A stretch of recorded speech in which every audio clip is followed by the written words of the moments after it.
Excuse me. Good morning, everybody. Pastor Stitch, Narrow Path Christian Church, BC, Bay City, Michigan. Welcome to the Biker Devotional. So this morning, reading in Proverbs chapter 7, I read this, starting in verse 1 through verse 5. My son, obey my words and treasure my commands. Seems to be a theme that Solomon is pressing in, and kind of what I'm pressing into you the last few days. Listen, right? Listen. By the way, you should listen, because if you don't listen, it could be detrimental. Solomon says, my son, obey my words and treasure my commands. Keep my commands and live. Protect my teachings as the pupil of your eye. Tie them to your fingers. Write them on the tablet of your heart. Say to wisdom, you are my sister. Call understanding your relative. She will keep you from a forbidden woman, a stranger with flattering talk. I want you to think about it this way for a moment. If you remember the atmosphere that Solomon was writing in this, family was someone you always looked after. You never did anything to harm them.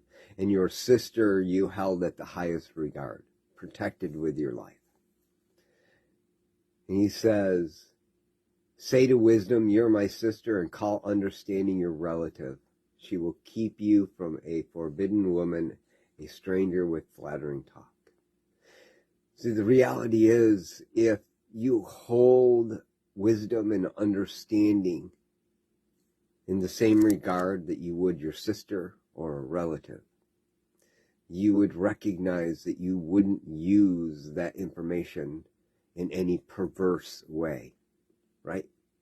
You wouldn't seek to use it for your benefit, use your sister for your benefit. You wouldn't take her to bed because she was beautiful, because she's your sister. You wouldn't take a relative and use up all their resources so that you could gain extra wealth and leave them destitute. Treat wisdom and understanding in the same way. What you learn needs to be held on to for doing all the right things, never for your benefit, forsaking what might happen to others.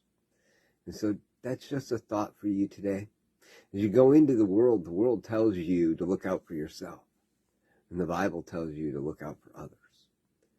To hold on to wisdom and understanding is to understand that those things are not used for your benefit.